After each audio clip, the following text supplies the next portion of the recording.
Üdvözlöm a kedves nézőimet Jeruzsálemből! Szerának hívnak, és a Behár heti szakaszról szeretnénk beszélni. A heti szakaszunk így kezdődik.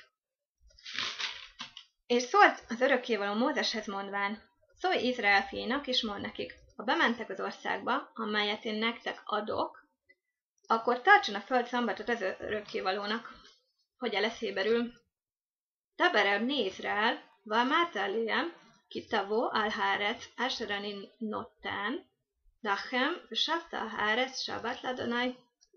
Bennem az a kérdés merült fel, hogy miért van ez az egész mondat jelen időben. Hát nem ígérte meg Isten a zsidóknak Izrael földjét ezerszer is Tórában? Miért nem úgy áll, hogy amit nektek adtam?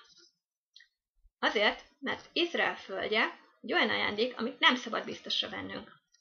A héten ünnepeltük Jom Hacmótot, Izrael megalapításának az ünnepét. Sokan úgy gondolják, hogy jogunk van Izraelben lenni, hiszen ez a zsidóké. Mégis mit mond a Tóránk? A Tóránk azt mondja, hogy igen, jogunk van, ha a tulajdonos által szabott feltételeknek eleget teszünk. Folyamatosan nap mint nap kell tehát megszereznünk ezt a jogot, hogy itt lehessünk. Izrael földjét egy olyan mennyasszonyhoz kell hasonlítanunk, akinek a kegyét nap mint nap meg kell szereznünk. A többi népnek a helyzete egy kicsit más. Ők megkapják a földet, amit aztán anyaföldnek neveznek. Ha megnézzünk egy családot, akkor a szülők feltétel nélkül szeretik a gyerekeket, még akkor is, hogy a gyerekek nem úgy viselkednek, ahogy ezt elvárják tőlük. Egy házasság az más. Ott ez nincs így. A felek nem úgy bánnak egymással, ahogy kell, akkor ennyi év vége a násznak. Nekünk úgy kell felfognunk Izrael földjét, mint hogyha ő egy mennyasszony lenne. Meg kell szereznünk a kegyeit. Térjünk vissza a heti szakaszhoz.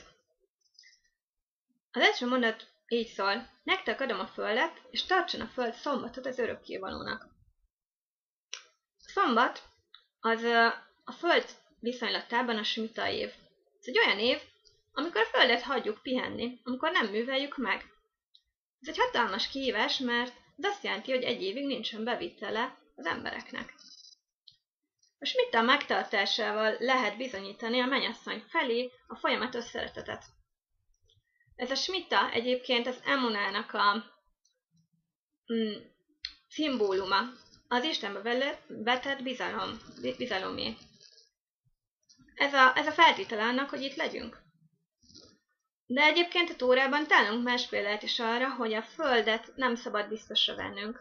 Mégpedig a Lech Lecha heti szakaszban, és pontosan akkor, amikor Isten megígérte Ábrahámnak, hogy ő és az utódai meg fogják kapni ezt a földet.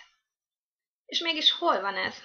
Ez a 15/8-as résznél, amikor Ábrahám válaszol Istennek erre az ajándékra. Ő mondta: Uram, Istenem, mi által tudom meg, hogy én fogom ezt bírni? De azt látjuk, hogy Ábrahám abszolút nem volt abban biztos, hogy ő méltó lesz erre az ajándékra. Ő abszolút nem volt abban biztos, hogy az utódai, az ő családja azon az úton fog járni, amit az örökkévaló adni fog neki. Félt attól, hogyha bűnözni fognak, letérnek az útról, akkor kiveti őket a föld, ahogy a zsidók előtt az Izrael területén lakó 7 kánaánita népet is kivetette. A 7 kánaánita népnek azért kellett elpusztulniuk, mert olyan utakon jártak, olyan kultuszokat, olyan szokásokat követtek, ami abszolút nem talált kegyet az örökkévaló szemében, tehát rossz úton jártak.